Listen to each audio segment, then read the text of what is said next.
हमेशा हर हाल। यहाँ पर बे ऑफ बंगाल में इंडियन नेवी है, पूरा का पूरा चीन इसकी जद, और वहां GB-57 नाम का एक बंकर बस्टर गिराते हैं।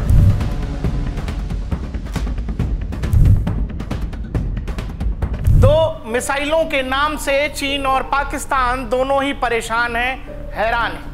ये भी सोच रहे हैं कि आखिर भारत को अचानक से ऐसा क्या हुआ कि आफ्टर ऑपरेशन सिंदूर ऐसा लगता है कि भारत के अंदर कोई पैनिक बटन ऑन हो गया है और चारों तरफ से कभी Su-57 की बात होती है, कभी S-500 की बात होती है, कभी अब ये बात हो रही है कि भारत दो जबरदस्त मिसाइलों पर काम कर रहा है जिनके नाम है K6 बैलिस्टिक मिसाइल, जिसकी कैपेबिलिटी है 8000 किलोमीटर तक वो मार कर सकता है, साथ में परमाणु हथियार ले जाने में सक्षम होगा और वो चलाया जाएगा। परमाणु पनडुब्बी अरिहंत में उसे तैनात करने की बात है, उसका परीक्षण होना है। दूसरा, DRDO इस बात पर काम कर रहा है कि क्या अग्नि 5 को बंकर बस्टर बम में बदला जा सकता है। उसी बंकर बस्टर की बात मैं कर रहा हूं जिसका अभी अभी आपने ईरान इजराइल वॉर के दौरान नाम सुना कि अमेरिका के B-2 बॉम्बर्स आते हैं और वहां GB-57 नाम का एक बंकर बस्टर गिराते हैं और वो बंकर बस्टर ईरान की न्यूक्लियर फैसिलिटी को बर्बाद कर देता है, ऐसा दावा किया जाता है। भारत के पास अग्नि मिसाइलों की जो इन्वेंट्री है, भारत उसी को आगे ले जाकर एक बंकर बस्टर बम बनाने की तैयारी में जुटा है। ये हेडलाइंस आपको यही बता रही हैं जिसमें आपने देखा India to develop bunker buster version of Agni 5 missiles. अग्नि 5 की रेंज है 5000 किलोमीटर, ये ऑफिशियल रेंज है जो बताया जा रहा है। चीन, रूस, दुनिया के बाकी देश ऐसा मानते हैं कि भारत इसकी सही जानकारी, सही रेंज की जानकारी नहीं दे रहा है। ये रेंज 7500 किलोमीटर से ऊपर हो सकता है जहां तक अग्नि 5 का सवाल है, और दूसरी तरफ K6 हाइपरसोनिक मिसाइल जिसकी रफ्तार होगी करीब 9500 किलोमीटर प्रति घंटा की रफ्तार, और वो पाकिस्तान और पूरा का पूरा चीन इसकी जद में होगा, जहां तक सवाल इसे तैनात परमाणु पनडुब्बियों में करने का है। अब जब आप ये देखते हैं तो अगली हेडलाइन, ये जो कहानी आपको दिखाई दे रही है, ये है जो भारत की इन्वेंट्री है मिसाइल्स की। भारत के पास कौन कौन सी बैलिस्टिक मिसाइल्स हैं, एक बार जब आप इनके नाम देखेंगे तो प्रहार से लेकर अग्नि तक, पृथ्वी के कुछ अलग अलग वर्जन हैं, प्रलय है इस बीच में, और इसके अलावा अग्नि 1, अग्नि 2, अग्नि 3, 4, 5 MK2 और इसके बाद अग्नि 5 MIRV जो भारत की बैलिस्टिक मिसाइल कैपेबिलिटी है, वो दुनिया में सबसे बेहतरीन में से एक है, ये दुनिया मानती है। अमेरिका, रशिया, चीन, फ्रांस, यूके, इन सब देशों के बीच में एक नाम हमारा भी है।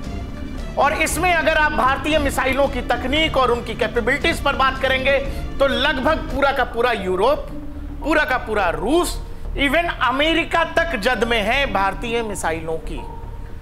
इसकी जरूरत हालांकि है नहीं, लेकिन आपको इस बात की गंभीरता समझनी पड़ेगी। हो ना हो कल को आपका किसी यूरोपीय देश के साथ कुछ बवाल हो गया, क्या करेंगे? पूरा यूरोप भारत की बैलिस्टिक मिसाइलों की जद में है।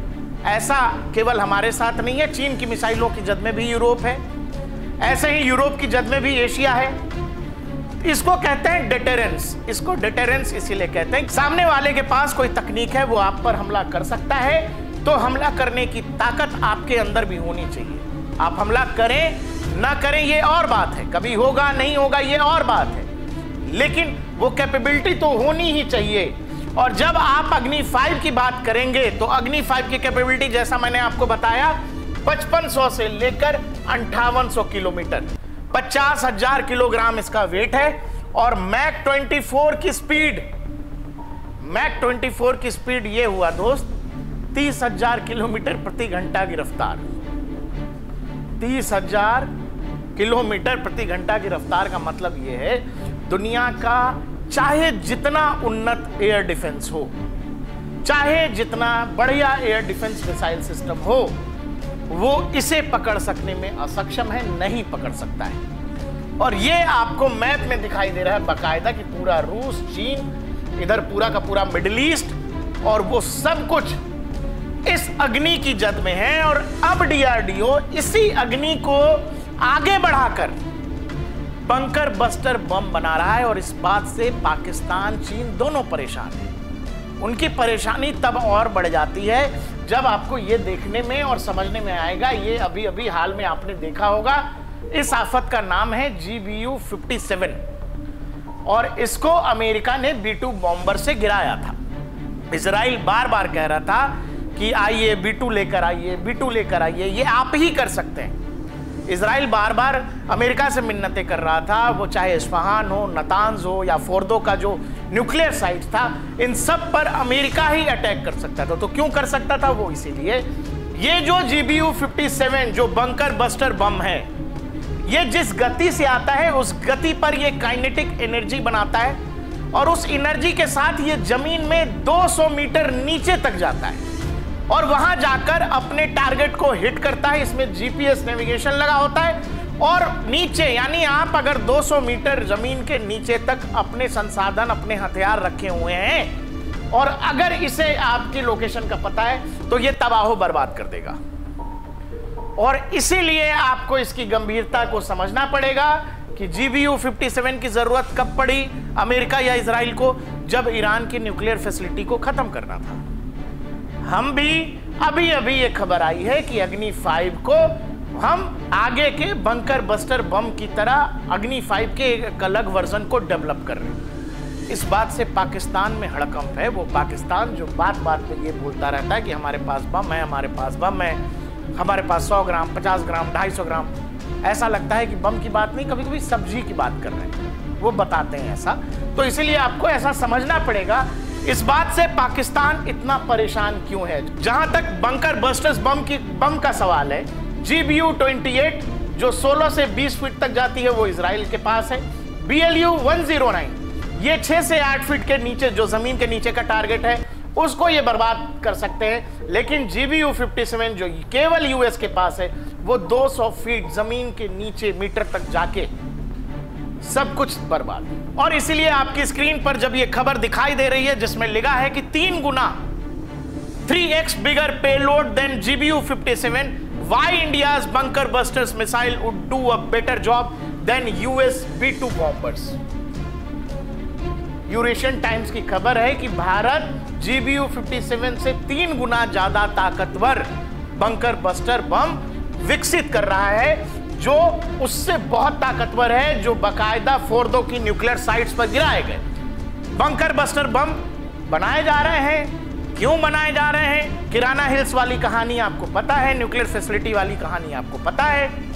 उससे इस बंकर बस्टर वाली कहानी को जोड़ के देख लीजिए, आपको इस बात की गंभीरता का अंदाजा अपने आप हो जाएगा। एक और मिसाइल है भारत जिसको तेजी से विकसित कर रहा है और आने वाले कुछ सप्ताह में, महीनों में आपको इसका परीक्षण होता हुआ दिखेगा।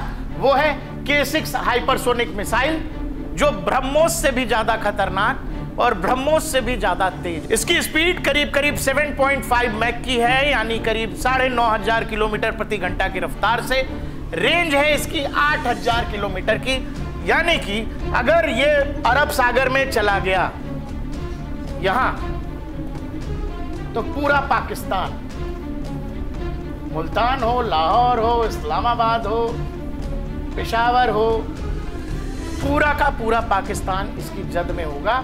न्यूक्लियर सबमरीन आपने तैनात कर दी अरिहंत में, अगर K6 है तो फिर पूरा पाकिस्तान इसकी जद में है। अगर यहां पर बे ऑफ बंगाल में इंडियन नेवी है, पूरा का पूरा चीन इसकी जद में है, पूरा चीन। और जब आप कैपेबिलिटीज की बात करेंगे तो आपको समझना पड़ेगा कि दुनिया में कुछ ही देश ऐसे हैं जो न्यूक्लियर ट्राइड बनाते हैं। न्यूक्लियर ट्राइड का मतलब ये होता है, सामान्य भाषा में अगर समझे तो ये कि कोई देश अगर जमीन, आसमान और समुद्र से अपने दुश्मन देश पर परमाणु हमले करने की तकनीक या काबिलियत हासिल कर लेता है, इसे ही न्यूक्लियर ट्राइड कहते हैं। भारत उन देशों में शामिल, अमेरिका, रशिया, चीन, भारत, यूनाइटेड किंगडम और फ्रांस, यही कुछ देश हैं जिनके पास न्यूक्लियर ट्राइड कैपेबिलिटी है। हमारे दोनों तरफ चाहे पाकिस्तान हो, चीन हो, दोनों ही न्यूक्लियर ताकत हैं, परमाणु संपन्न देश हैं। इन दोनों से कहानी बराबरी का रखने के लिए भारत को हमेशा अपने न्यूक्लियर डिटरेंस पर काम करना पड़ता है। और चीजों को आगे बढ़ाना पड़ता है। अभी अभी जैसे बंकर बस्टर की कहानी जैसे बढ़ी, वो कैपेबिलिटी आपको हासिल करने के लिए अगर नहीं है तो दुनिया के देशों से भविष्य में आपको खरीदना पड़ेगा। लेकिन भविष्य में अगर दूरदर्शिता है और अगर आप वो सोच रहे हैं जो कुछ ईरान में हुआ है, तो फिर वो जरूरत है आपकी। इसीलिए भारत बंकर बस्टर बम अग्नि 5 को और आगे की तरफ ले जा रहा है और उसमें करीब 7500 किलोग्राम का वॉरहेड होगा, पारंपरिक वॉरहेड, जो जमीन के नीचे 100 मीटर तक के किसी भी कहानी को खत्म कर सकता है। अब ये जब हमारे मिसाइल कैपेबिलिटीज को आप देखते हैं तो लगभग पूरी दुनिया भारतीय बैलिस्टिक मिसाइल्स की जद में है।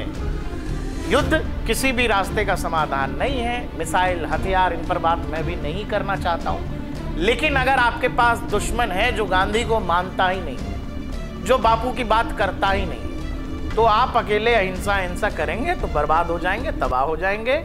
युद्ध का सामना युद्ध से ही किया जाता है और दुश्मन का सामना उसके हिसाब से, और वो भी अगर पाकिस्तान और चीन जैसे देश हों आपके पास। तो मैंने आपको बताया न्यूक्लियर ट्राइड के बारे में, जिसमें मैंने आपसे ये भी कहा कि हम आसमान से चाहें, हमारे राफेल्स, हमारे SU-30s, मिराज 2000 से हम न्यूक्लियर कैपेबिलिटी है हमारे पास। वही न्यूक्लियर कैपेबिलिटी हमारे न्यूक्लियर सबमरीन्स के पास है। हम सबमरीन्स के जरिए चीन, पाकिस्तान या भारत का कोई भी दुश्मन किसी भी कोने में हो, हम उन पर अटैक करने की कैपेबिलिटी है हमारे पास।